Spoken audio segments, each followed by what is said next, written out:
The afternoon of March 8, 1945, at Northfield, Guam. Staff Sergeant Carl Barthold sat in his Quonset hut writing a letter home. He was the radio operator on a B-29 Superfortress called Starduster, and in less than 4 hours, his crew would take off for what would become the deadliest air raid in human history. But right now, watching his right blister gunner pack every possession into a B-4 bag and place it neatly on his cot, Barthold wasn't thinking about history. He was thinking about whether he'd see tomorrow. The gunner said he was looking at his belongings for the last time. He wasn't being dramatic. The mission briefing that morning had been unlike anything the crews had experienced in 4 months of bombing Japan. They were going in low, 5,000 to 7,000 feet instead of 30,000. They were going in at night instead of daylight. And they were going in stripped, most of their defensive guns removed to carry more bombs. Every tactical principle drilled into B-29 crews since training said this was suicide. If you're enjoying this deep dive into the story, hit the subscribe button and let us know in the comments from where in the world you are watching from today. The Superfortress had been designed as a high-altitude precision bomber, nearly invincible at altitudes where Japanese fighters couldn't reach it, and anti-aircraft fire couldn't track it accurately. The aircraft's pressurized cabin, revolutionary remote-controlled gun turrets, and advanced fire control computers all existed to make high-altitude bombing work. Now, Major General Curtis LeMay, the 38-year-old commander of 21st Bomber Command, and was ordering his crews to throw away every advantage the B-29 possessed and fly into the teeth of Japanese defenses at altitudes where even obsolete fighters could tear them apart. LeMay's gamble wasn't born from recklessness. It came from desperation, masked as cold calculation. Since November 1944, when the first B-29 seconds began striking Japan from newly captured bases in the Marianas, the strategic bombing campaign had been an expensive failure. Numbers told a story that should have been impossible. The Superfortress was the most technologically advanced bomber ever built, the product of $3.7 billion in development costs that exceeded even the Manhattan Project. It could fly higher, faster, and farther than any bomber in existence. Its central fire control system allowed gunners to track targets with computer-assisted precision. It carried more bombs over longer distances than anyone had thought possible, and it wasn't hitting anything. When LeMay arrived in January 1945 to replace the fired Brigadier General Haywood Hansell, he inherited a command flying the longest missions in history while dropping more bombs than ever before, achieving almost nothing. The precision bombing doctrine that had worked in Europe, the carefully planned daylight raids against specific factories and military installations, was failing completely over Japan. The problem wasn't the crews or the aircraft. It was physics. At 25,000 to 32,000 feet, where the B-29 seconds flew to stay above Japanese defenses, they entered a meteorological phenomenon that weather forecasters were only beginning to understand. A river of wind screaming eastward at speeds reaching 230 miles per hour. The jet stream, when B-29 seconds approached their targets from the west, bucking into these headwinds, their ground speed sometimes dropped below 100 miles per hour. They hung suspended over their targets like practice drones, giving Japanese anti-aircraft batteries all the time they needed to calculate trajectories.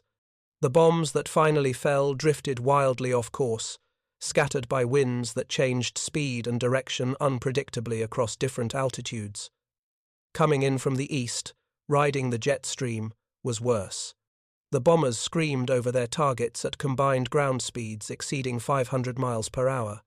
The vaunted Norden bombsight, which had revolutionized precision bombing in Europe, couldn't calculate fast enough.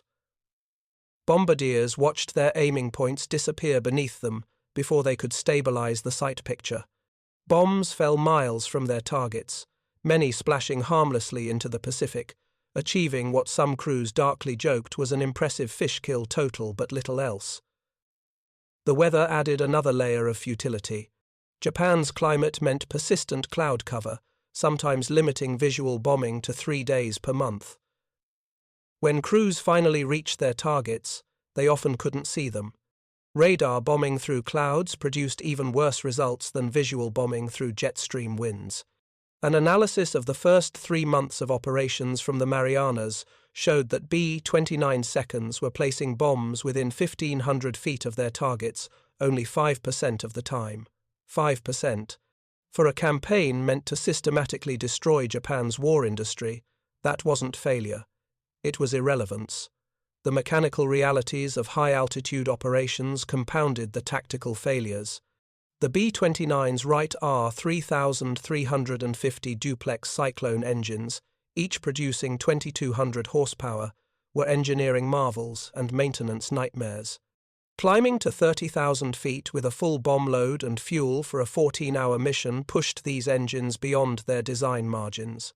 The long, fuel-rich climb to altitude heated the massive radial engines until their magnesium alloy accessory cases sometimes caught fire. Once burning, magnesium fires couldn't be extinguished. Crews had no choice but to ditch the aircraft or bail out. Engine fires caused more B-29 losses than Japanese fighters during the early months of operations. Crews watched bombers explode on takeoff or plunge into the Pacific minutes after departure. The runway at North Field, Guam, was lined with the burned wreckage of superfortresses that had never reached Japan. For survivors, each mission became an exercise in managing terror, wondering if their turn was coming, if their engines would hold together long enough to reach the target, if they'd have enough fuel to make it home. General Henry Hap Arnold, commanding general of the Army Air Forces and the man who had bet the entire strategic bombing concept on the B-29, was running out of patience and time. Arnold had suffered 4 heart attacks since the war began. The stress of justifying his $3.7 billion gamble was killing him literally. He needed results. When those results didn't materialize under Hansel's command, Arnold fired him after just 44 days and 9 missions. LeMay inherited a command demoralized by losses, frustrated by failure, and facing questions about whether strategic bombing could work against Japan at all. LeMay was no stranger to adapting doctrine to reality. Over Germany in 1943, he had revolutionized bomber formations, creating the combat box that dramatically reduced losses to German fighters. He understood that military theory meant nothing if the physics didn't support it, and the physics of high-altitude bombing over Japan were unworkable. So he began asking a question that would have gotten him fired a year earlier. What if we stopped trying to make the B-29 work as designed and started using it in ways that actually destroyed targets? The incendiary tests at Dugway Proving Ground in Utah had been running since May 1943.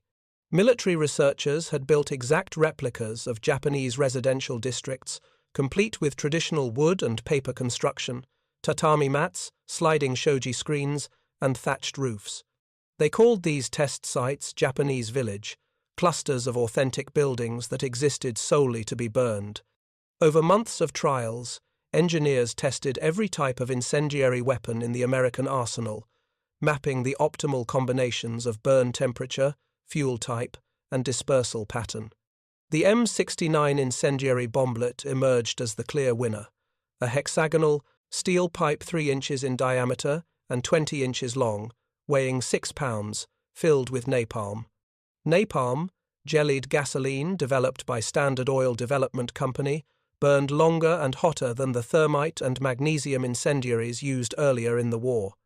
When an M69 hit something solid, a small explosive charge detonated 3 to 5 seconds later, blasting burning napalm up to 100 feet in multiple directions. Each flaming glob stuck to whatever it touched and burned at temperatures exceeding 1800 degrees. The tests at Dugway showed that Japanese urban construction was uniquely vulnerable to incendiary attack. The traditional architecture that had evolved over centuries to survive earthquakes, with its flexible wooden frames and lightweight materials, created perfect conditions for fire. In test after test, a few dozen M69 seconds could ignite conflagrations that consumed entire blocks within minutes. The researchers calculated that it took approximately 125 tons of incendiaries to completely burn out 1 square mile of a typical Japanese city. The 25th Air Force's Targeting Division knew exactly where to apply this knowledge. Japanese industry wasn't concentrated in large factories that could be precision bombed. More than 50% of Tokyo's industrial capacity was dispersed among thousands of small workshops scattered through residential neighborhoods. These workshops, some employing just a handful of workers, produced the small machine parts, electrical components, and sub-assemblies that fed into larger manufacturing operations. Destroying these workshops meant destroying the neighborhoods that housed them. American intelligence analysts had even obtained pre-war Japanese insurance company risk assessments, documents that ranked different districts by their fire susceptibility based on building density, construction materials, and street widths. The Office of Strategic Services produced detailed maps color-coding Tokyo's wards by how well they would burn. The target selection became grimly clinical. The mission wasn't to hit specific factories. It was to ignite neighborhoods that would generate self-sustaining firestorms. On February 4, 1945, LeMay ordered the first large-scale incendiary test against the city of Kobe. 69 B-29 seconds dropped incendiaries from high altitude during daylight, burning roughly 2,600 acres and destroying 25,000 buildings. The results were promising but limited. High-altitude drops scattered the incendiaries too widely to generate concentrated fires. On February 25, 172 B-29 seconds firebombed Tokyo in daylight from high altitude, destroying 28,000 buildings. It was the most destructive raid to that point, proving that incendiaries worked better than high-explosive bombs against Japanese cities. But LeMay wanted more. The high-altitude drops were still scattering bombs across too wide an area. The jet stream was still degrading accuracy. And the Japanese were learning to fight fires more effectively, deploying firefighting teams that could contain blazes before they merged into uncontrollable conflagrations. LeMay needed concentration. He needed overwhelming volume delivered into a small area in the shortest possible time. He needed to generate conditions where fire would spread faster than any response could contain it. The tactical reversal he ordered for the March 9th mission violated every principle the B-29 force had trained on. Strip the defensive armament. Not completely, that would leave holes in the fuselage, but remove most of the ammunition for the upper turrets. Keep only the tail guns fully armed. The rationale was weight. Every pound of guns and ammunition was a pound that couldn't be bombs. A fully loaded B-29 at high altitude carried roughly 7,000 pounds of ordnance. By stripping weapons and flying low, where engines didn't have to struggle against thin air, each Superfortress could carry up to 12,000 pounds of incendiaries. Fly at night. Japanese night fighter defenses were minimal. Their radar was primitive, their night interception doctrine non-existent. Most Japanese fighters were being hoarded for the expected American invasion, their fuel rationed to the point that pilots received barely enough training to take off and land. At night, the few fighters that did scramble would struggle to find targets in the dark. Anti-aircraft batteries, deadly during daylight with optical rangefinders, would be reduced to firing blind into the darkness based on sound and searchlight positions. Attack from 5,000 to 7,000 feet instead of 30,000. This was the change that made crews certain they were being sent to die. At low altitude, even obsolete Japanese fighters could catch B-29 seconds. Anti-aircraft guns didn't need precise calculations. Ground fire would be devastatingly effective. But low altitude solved the jet stream problem completely. Below 10,000 feet, the screaming winds disappeared. Bomb runs could be stable, accurate, and most importantly, concentrated. The bombardiers could actually see their aiming points and hold steady courses. Instead of bombs scattering across miles of territory, they would blanket a 3x4 mile target area with saturation density. Come in individually, not in formation. This might have been the most psychologically disturbing order. Formation flying provided mutual protection, overlapping fields of defensive fire, and the comfort of not being alone over enemy territory. LeMay was ordering crews to fly solo through the most heavily defended airspace in the Pacific, trusting that darkness and speed would protect them better than mutual support. The logic was sound. Individual aircraft approaching from different altitudes and headings would overwhelm Japanese defensive coordination. But logic didn't quiet the fear that came with knowing you'd face enemy guns alone. When LeMay briefed his senior officers on these changes in early March, the initial reaction was something close to mutiny. Squadron commanders argued that he was throwing away the B-29's core advantages. Flight surgeons predicted catastrophic casualties. Intelligence officers warned that Japanese anti-aircraft defenses around Tokyo were the most sophisticated in the Pacific. Some suggested that LeMay, desperate to produce results after taking command, was gambling with his crew's lives. LeMay's response was characteristically blunt. The current tactics weren't working. Continuing to fly high-altitude precision missions against weather, wind, and Japanese defenses that were adapting was producing minimal damage at unsustainable cost. He had studied the Dugway tests. He had analyzed Japanese construction. He had calculated that a successful low-altitude incendiary raid could do more damage in one night than months of high-altitude bombing. And critically, he believed his crews would suffer fewer casualties flying low at night than they currently did flying high in daylight. The numbers supported him, though they were numbers that wouldn't be proven until after crews stopped dying. Japanese anti-aircraft fire at high altitude was claiming 5 to 6% of bombers per mission. Fighter attacks added another 2 to 3%. Mechanical failures, mostly engine fires during high-altitude climbs, were killing another 2%. That was 9 to 11% losses per mission.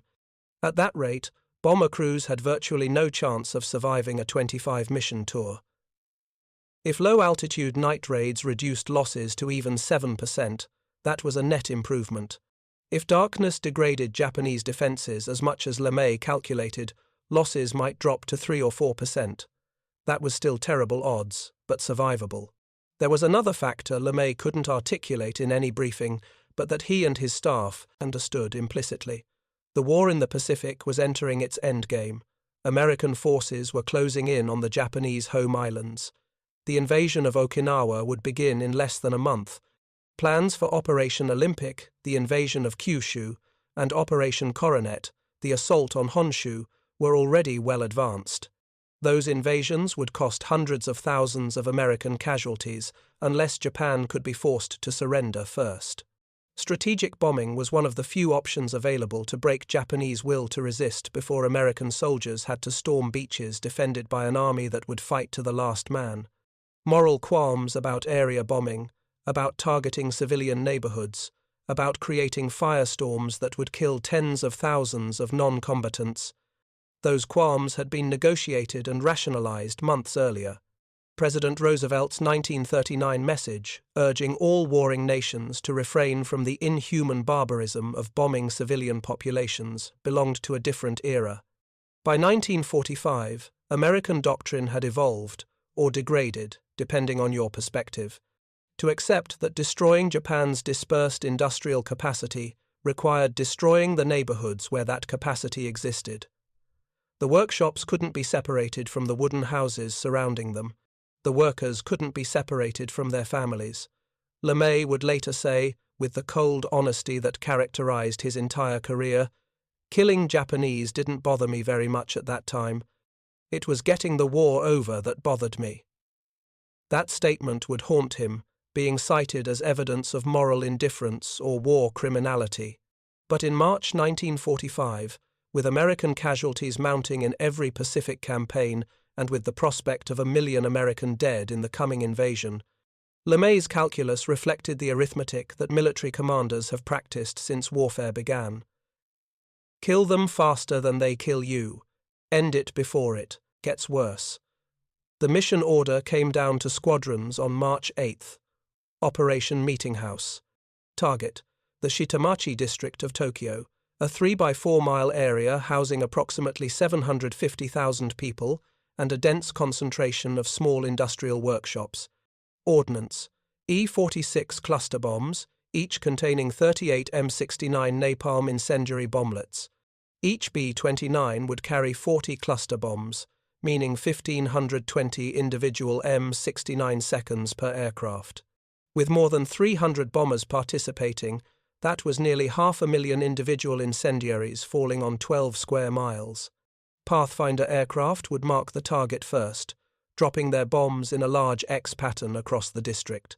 If you find this story engaging, please take a moment to subscribe and enable notifications. It helps us continue producing in-depth content like this. The X would be visible for miles, a flaming geometric marker that subsequent bombers could aim toward without needing to identify specific landmarks. As long as bombardiers put their loads somewhere near that burning X, the density would be sufficient to generate the required conflagration. It was area bombing refined to industrial efficiency, removing the pretense of precision. The weather forecast for March 9th through 10th was optimal. Clear skies over Tokyo, winds at ground level gusting to 28 miles per hour, strong enough to spread fires rapidly but not so violent that they'd blow incendiaries off target during their descent. Temperature and humidity were moderate, conditions that Japanese fire officials would later describe as creating the perfect environment for catastrophic urban fire. Everything was aligned for maximum destruction. Crews walked to their aircraft in late afternoon, fighting the psychological weight of knowing this mission was different. Some wrote last letters home before boarding. Others went through pre-flight checks with mechanical precision, focusing on procedures to avoid thinking about what came after takeoff. Aircraft commanders gathered their crews for final briefings, repeating the tactical details one more time, emphasizing that individual discipline would matter more than formation discipline tonight. At Northfield on Guam, at Isley Field on Saipan, at Westfield and Northfield on Tinian, the three island bases that were now the busiest airports in the world, ground crews loaded the incendiary clusters into bomb bays. The bombs looked different from the high-explosive ordnance crews were used to handling. Lighter, more cylindrical, with fins that seemed almost delicate. But there was nothing delicate about what they would do. Each cluster weighed 500 pounds. Each bomblet inside carried enough napalm to start fires that couldn't be extinguished with water. Multiplied across hundreds of aircraft, they represented more destructive potential than any conventional bombing raid in history. At 17:35, the first B-29 lifted off from Northfield, Guam. Brigadier General Thomas Power, LeMay's senior officer for the operation, was aboard that lead aircraft. Behind him, at 50-second intervals, more than 270 more Superfortresses rolled down the coral runways and clawed into the tropical evening sky. From Saipan and Tinian, another 65 aircraft were launching. By 1800 hours, 334 B-29 seconds were airborne, formed into loose streams, heading northwest toward a city that didn't yet know what was coming. LeMay watched from Northfield as the departures continued. He couldn't fly the mission himself. As one of the few officers who knew about the Manhattan Project and the atomic bombs in development, he'd been forbidden from risking capture. So he stood in a jeep with his chief of staff, Brigadier General August Kissner, watching his plan unfold with the same expression he wore for everything, a scowl that subordinates described as bottomlessly disturbing. LeMay had calculated acceptable losses at 5%, 15 or 16 aircraft out of 334. What was acceptable? What was the Price of producing results that would justify the B-29 program, satisfy General Arnold, and contribute meaningfully to ending the war. If losses ran higher, if his calculations about Japanese night defenses were wrong, if the low-altitude tactics proved as suicidal as his critics feared, then he would be relieved of command just as Hansel had been, and his name would go down in history for different reasons.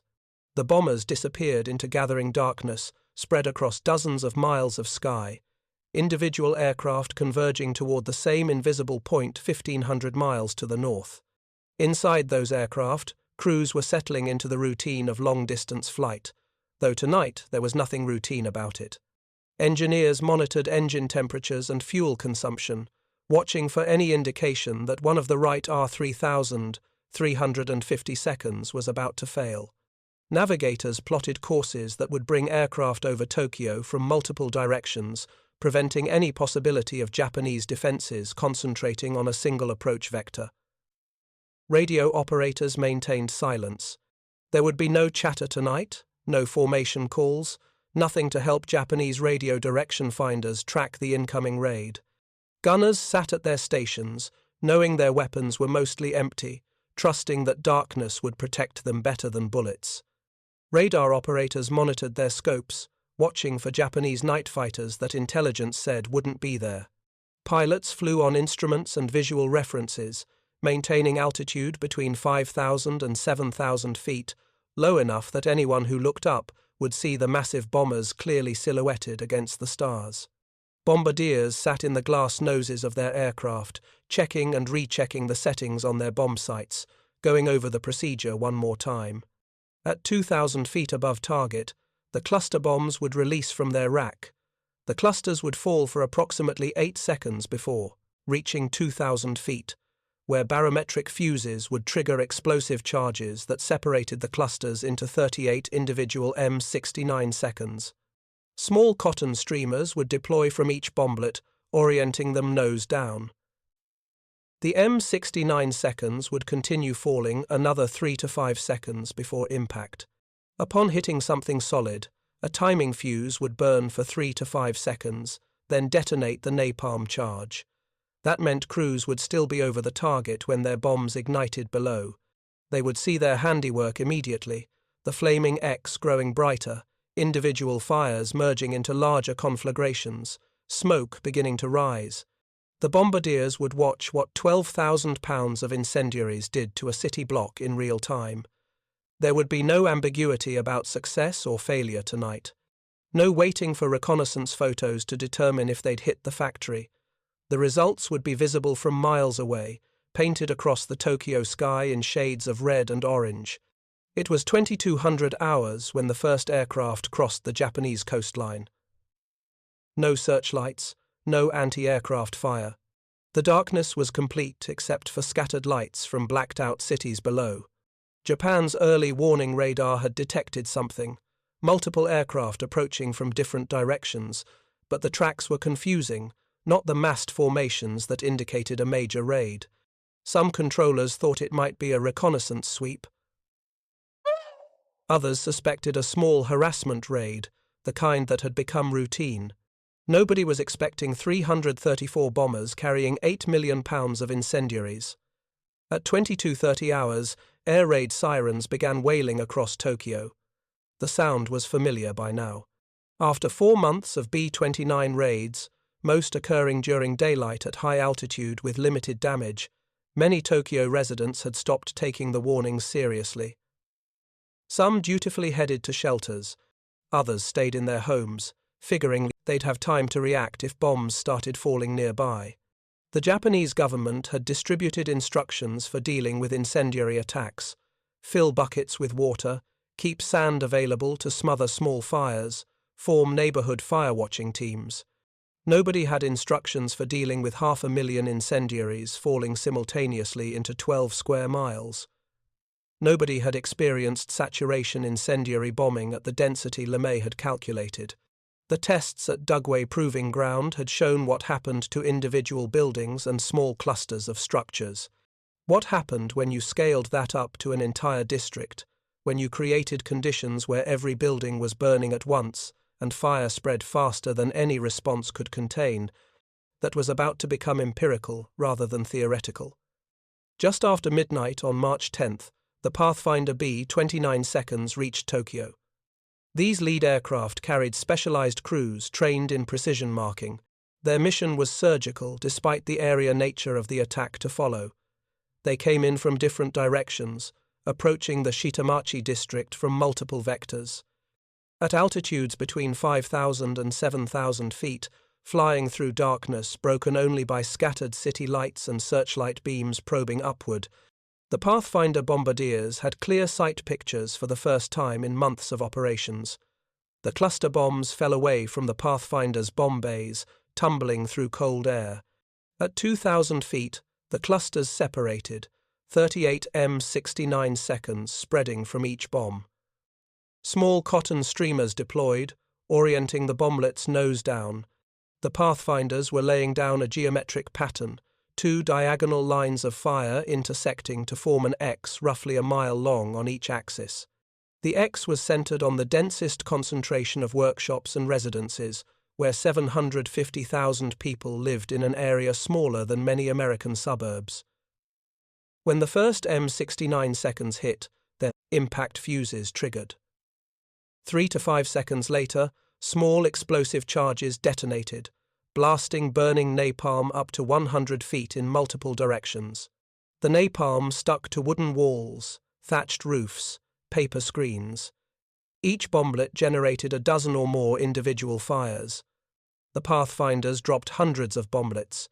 Within 2 minutes of the first impacts, the X was burning brilliantly, visible from miles away, exactly as planned.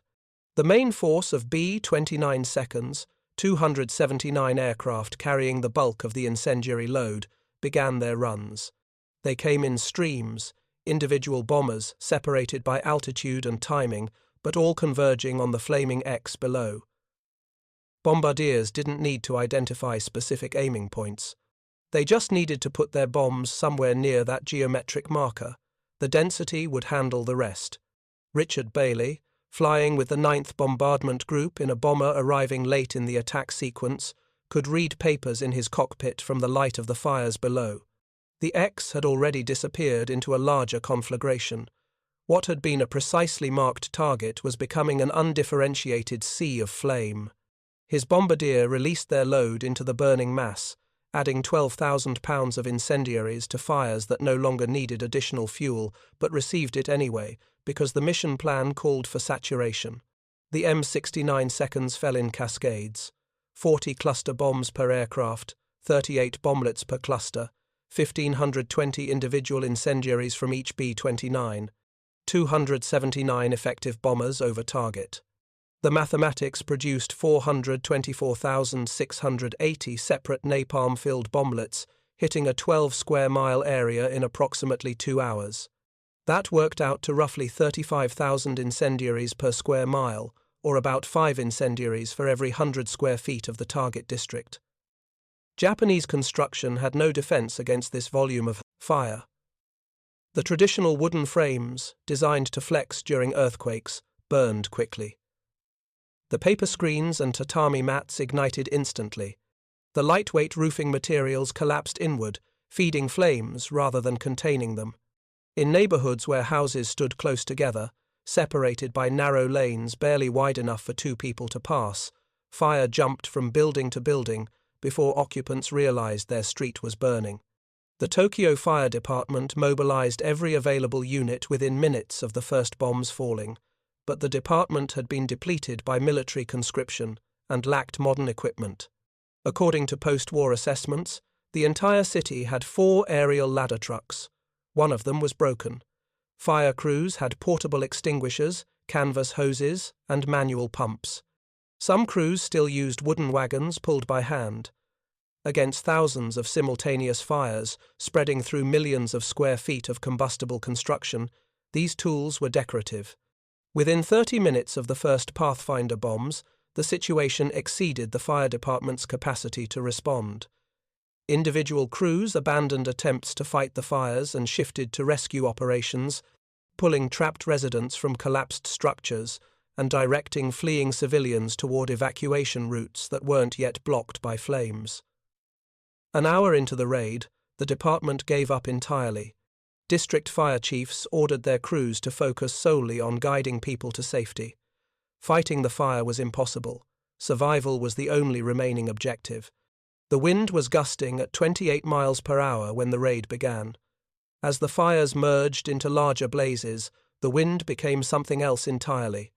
The intense heat created massive updrafts that pulled air toward the fire at ground level.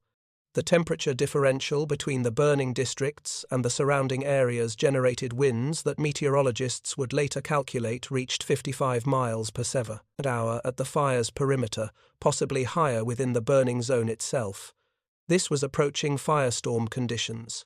A firestorm occurs when fire generates enough heat to create its own weather system, winds pulling toward the fire that feed it more oxygen, making it burn hotter, creating stronger winds. The fires in Tokyo didn't quite achieve textbook firestorm status because the natural wind kept the air moving through rather than creating the classic firestorm vortex. But the distinction was academic for anyone caught inside the burning districts. The combination of natural and fire-generated winds created a wall of flame advancing northwest at a walking pace that nothing could outrun. Temperatures within the fire reached estimates that vary but cluster around 500 degrees Fahrenheit in areas where survivors could observe and report. In the core of the conflagration, where no observers survived, temperatures likely exceeded 1,000 degrees. Glass melted, metal warped. Water in canals and the Sumida River began to boil in some locations where the banks were lined with burning buildings. The heat killed people before the flames reached them. Residents attempting to flee down streets found their clothing igniting spontaneously from radiant heat. The fire sucked oxygen from the air, creating zones where smoke was the least problem, where people suffocated simply because there wasn't enough oxygen to support respiration.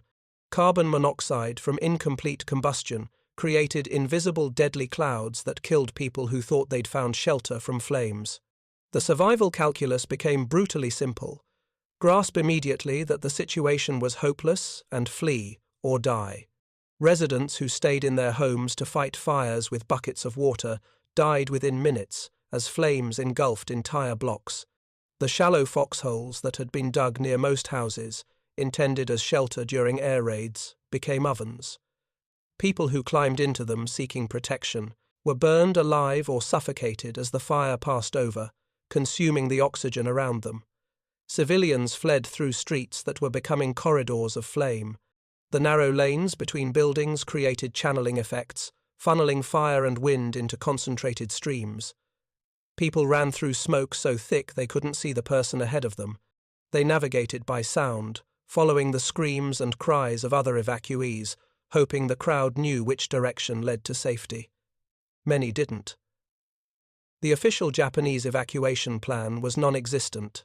There had been exercises in firefighting but no comprehensive doctrine for abandoning entire neighborhoods. Radio broadcasts advised people to evacuate but didn't specify routes or destinations. In the chaos and darkness, with smoke obscuring landmarks and flames blocking familiar paths, people made random choices about which direction to run. Some chose correctly and escaped. Others ran toward dead ends, toward blocked streets, toward canals that were already clogged with bodies. The canals offered water, the logical refuge from fire. Thousands of people jumped into the waterways that networked through Tokyo. Some found safety, submerging themselves in water that was merely hot rather than boiling, staying under long enough for the fire to pass overhead. Others drowned in the press of bodies, pulled under by panicking crowds. In areas where burning buildings lined both banks, the water itself heated to temperatures that caused fatal burns. One canal location became particularly infamous in survivor accounts. More than 1,000 people packed into a school swimming pool seeking shelter, only to be boiled alive as the fire surrounded them and heated the water. Schools and theaters, solid structures that seemed like they should survive fire, became death traps. People packed into these buildings, thinking brick or concrete construction would protect them. But smoke inhalation killed faster than flames. The fire created such massive amounts of smoke that it formed clouds visible from miles away. Inside enclosed structures, the smoke concentration became immediately fatal. Hundreds of people died in schools, suffocated before the buildings collapsed. The smoke killed as efficiently as fire or heat. It wasn't just wood smoke. Burning plastics, textiles, industrial chemicals, and human bodies created toxic combinations that made single breaths fatal. The smoke was thick enough to make breathing mechanically difficult, clogging airways with particulates. It carried temperatures hot enough to sear lung tissue, and it displaced oxygen, creating pockets where no amount of struggling to breathe could bring in enough air to sustain consciousness. Above this horror, Brigadier General Thomas Power circled in his B-29 for 90 minutes, observing the results. He had map makers aboard cataloguing which districts were burning, creating a real-time damage assessment. Power was described by contemporaries as one of the hardest men in a command full of hard men, someone who could look at anything without flinching. But accounts suggest that even power was affected by what he saw below. Some crew members reported seeing him wipe his eyes, heard him mutter, "Poor bastards," as he watched Tokyo burn. The later bombers in the attack sequence faced conditions that made their runs more dangerous than the Pathfinders had experienced. The fires below were generating updrafts powerful enough to toss 70-ton aircraft around like toys in a storm. B-29 seconds encountered invisible columns of superheated air rising from the burning city at hundreds of feet per minute. Aircraft were thrown upward, losing control surfaces to turbulence that exceeded anything pilots had trained for. Some bombers were flipped inverted by sudden updrafts. The heat rising from the fires was intense enough that some crews reported feeling it through the aircraft skin at 7,000 feet. The smell penetrated sealed cockpits. Multiple crew members later described strapping on oxygen masks not because of altitude, but to escape the stench of burning flesh being pulled into the aircraft through open bomb bays. The smell was so pervasive that it stayed with some bombers for days, embedded in wiring and insulation. Japanese anti-aircraft fire was sporadic and largely ineffective. Searchlights swept the sky, occasionally illuminating bombers in cones of light, but the confusion of the fire below degraded coordination between searchlights and gun batteries. Anti-aircraft crews were struggling with the same smoke and chaos affecting everyone else in the city. Some batteries simply abandoned their posts as fire approached their positions. Fighter attacks were minimal. The Japanese had indeed been conserving fighters and fuel, anticipating the need for desperate defense during the coming invasion. They had few night fighters, and those that scrambled struggled to find targets in the smoke and darkness. The stripped defensive armament of the B-29 seconds mattered less than LeMay had calculated, not because his math was wrong, but because Japanese defenses were even weaker than intelligence had predicted. 27 B-29 seconds were lost during Operation Meeting House. Some were shot down by anti-aircraft fire or the few Japanese fighters that managed interceptions. Others suffered mechanical failures, the chronic engine problems that plagued the R-3000 350 seconds claiming more victims. Several aircraft were caught in the massive updrafts, thrown out of control, and crashed. 2 aircraft collided in the smoke-filled darkness. One bomber ditched in the ocean on the return flight, running out of fuel. The loss rate was just over 4.5% of the attacking force, below LeMay's predicted 5%, and dramatically lower than the 9 to 11% losses the command had been suffering during high-altitude daylight raids. 96 American airmen were killed or went missing. 6 more were wounded. For the men who survived, the return flight to the Marianas was somber. The smell of the fires stayed with them. The visual memory of Tokyo burning was something no briefing had prepared them for. Some crews were silent for the entire flight back. Others tried to process what they'd seen through nervous conversation that trailed off into uncomfortable quiet.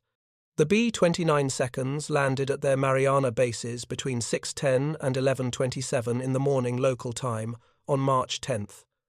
Ground crews noticed immediately that the bombers were streaked with ash, black particles embedded in aluminum skin, residue from a city that had ceased to exist while the aircraft were still flying home.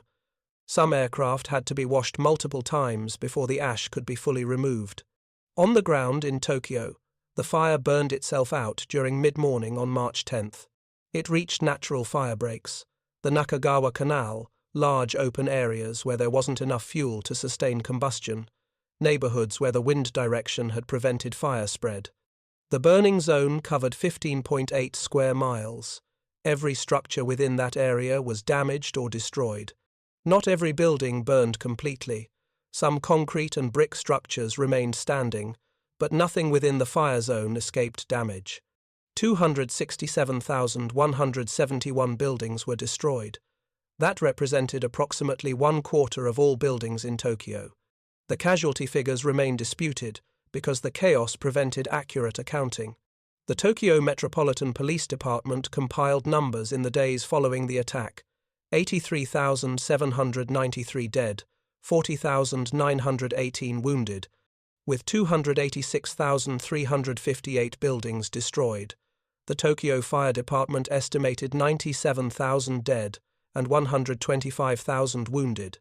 The U.S. Strategic Bombing Survey, conducting post-war analysis, estimated 87,793 deaths and 40,918 injured. Some historians believe these figures are low, possibly dramatically so. The official counts could only record deaths and injuries that were documented within days of the attack, when Tokyo's administrative capacity had been overwhelmed. Many people died in the weeks and months following from injuries, burns, smoke inhalation damage, and collapse from malnutrition and exposure. Those deaths went largely unrecorded. People who were vaporized in the extreme heat, whose bodies were completely consumed by fire, left no remains to count. Entire families that died together in homes or shelters generated no survivors to report the losses. Conservative estimates place the death toll at 100,000. Some scholars argue the true figure may have been closer to 200,000. What's certain is that more people died in 6 hours in Tokyo than had died in any previous air raid in human history. The attack killed more civilians than the atomic bombing of Hiroshima would 5 months later. It killed more people than the firebombing of Dresden. It killed more than the atomic bombing of Nagasaki. Operation Meeting House was, by any statistical measure, the single deadliest air raid ever conducted. 1 million people were left homeless. The destruction of a quarter of Tokyo's housing left 1 million survivors with nowhere to go. Some walked to other districts of the city carrying whatever possessions they'd managed to save. Others left Tokyo entirely, fleeing to relatives in the countryside via whatever transportation they could find. Trains could only accommodate a small percentage of evacuees. The roads filled with crowds walking, riding bicycles, pushing carts loaded with salvaged belongings. The infrastructure damage compounded the humanitarian crisis. Gas, electricity, telecommunications, and water service to the affected districts were destroyed. For days after the attack, survivors had no access to basic utilities. Food distribution collapsed. The government's ration system, already strained by wartime shortages, couldn't cope with suddenly having to feed 1 million displaced people. Prices on the black market inflated. Survivors who had saved money found that cash couldn't buy food that didn't exist. The psychological impact was harder to quantify, but equally devastating. Tokyo had been bombed before. Residents had grown accustomed to air raid sirens and the distant sound of explosions, but nothing had prepared them for saturation incendiary attack. The speed with which their entire neighborhood had ceased to exist, the way fire had overwhelmed every defense, the sheer number of dead, it broke something in the civilian population's assessment of the war's trajectory. Emperor Hirohito toured the destroyed areas days after the attack. The emperor's role in wartime decision-making had been limited, more symbolic than operational. But seeing the destruction firsthand, walking through streets where only brick chimneys remained standing and ash covered everything, fundamentally changed his perspective. Hirohito began privately questioning whether Japan could sustain this level of destruction. The path toward eventual surrender, still 5 months away, began with the emperor seeing what American B-29 seconds had done to his capital. For Curtis LeMay, the results validated his tactical reversal. He had gambled that low-altitude night incendiary attacks would produce greater destruction with fewer casualties than high-altitude precision bombing. The numbers proved him correct on both counts. 267,000 buildings destroyed versus the few dozen typical in high-altitude raids. Loss rates of 4.6% versus the 9 to 11% in previous missions. The B-29 had finally produced results that justified its $3.7 billion development cost. General Hap Arnold, recovering from his 4th heart attack, received the mission reports with satisfaction. The strategic bombing campaign against Japan was no longer a questionable investment. It was demonstrably working. The B-29 program could be defended. The Air Force's role in Pacific victory was now undeniable. Arnold authorized continuation of incendiary attacks against other Japanese cities. What had been a test of a new tactic became standard doctrine. LeMay ordered follow-up raids within days. On March 11th, 310 B-29 seconds, firebombed Nagoya. The atmospheric conditions were less favorable than Tokyo, winds weren't as strong, and the fires didn't merge into the massive conflagration that had consumed the capital. Roughly 2 square miles burned. On March 13th, 274 B-29 seconds hit Osaka. Cloud cover forced most planes to bomb by radar, degrading accuracy, but 8 square miles of the city burned. On March 16th through 17th, Kobe was struck. On March 19th, Nagoya was bombed again. The raids intensified through spring and summer of 1945. LeMay's command systematically worked through a target list that included every major Japanese city. By June, Japan's primary industrial centers were, in the words of the official U.S. Army Air Force history, finished off as profitable targets. The bombing campaign then shifted to medium-sized cities, eventually hitting 58 of them. Some cities, like Toyama, were more than 99% destroyed. Only Kyoto was deliberately spared, preserved at the insistence of Secretary of War Henry Stimson, who recognized its cultural significance.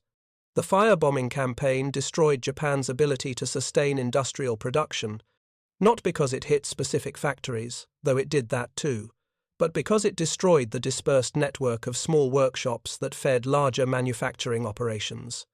When half the buildings in a city burned, half the workers lost their homes and couldn't report to jobs that probably no longer existed. Supply chains collapsed. The integration between residential and industrial districts meant that destroying one automatically destroyed the other. The maritime mining campaign, Operation Starvation, ran parallel to the firebombing. B-29 seconds dropped thousands of mines in Japanese harbors and shipping lanes, strangling the flow of food and resources to the home islands. Combined with submarine blockades, the mining reduced Japan's maritime traffic to nearly zero by August. A nation that had always depended on imported food faced starvation.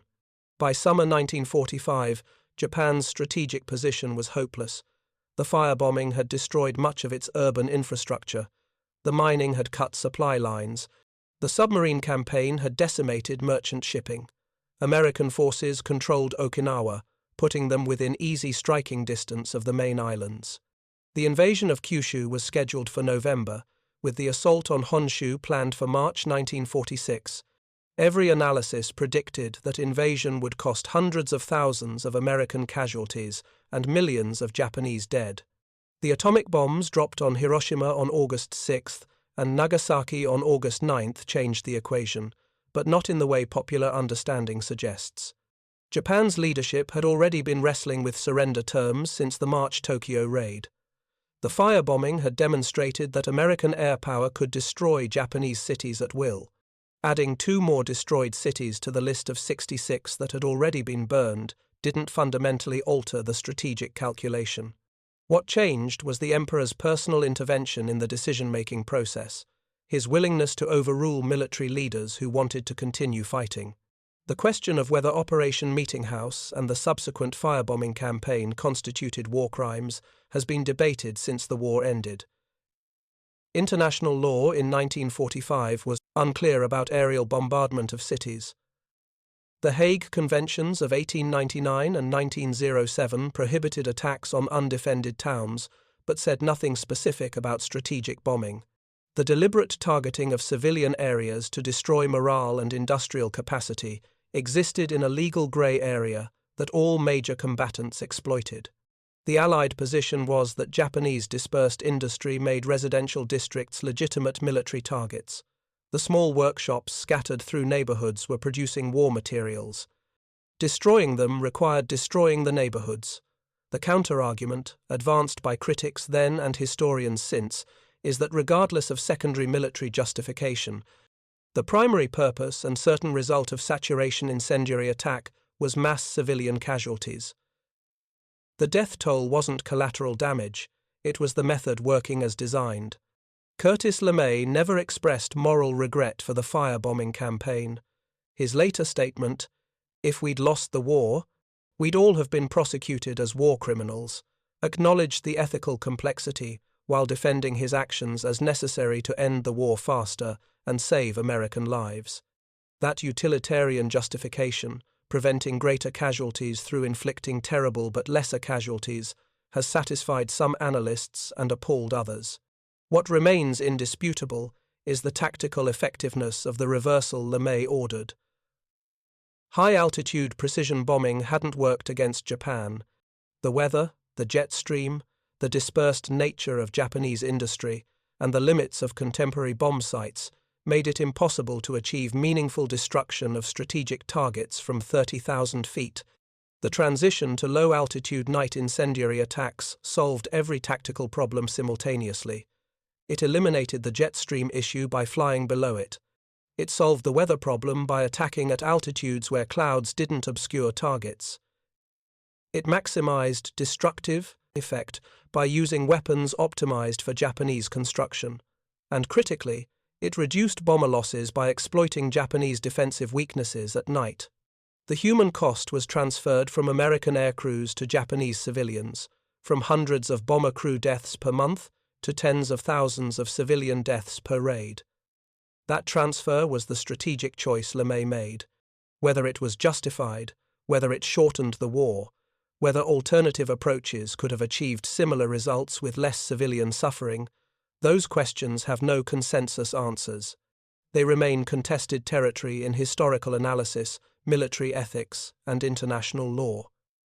What ended in Tokyo on the morning of March 10, 1945, wasn't just a single air raid. It was the proof that strategic bombing doctrine had evolved, or degraded, to the point where destroying cities was acceptable military practice.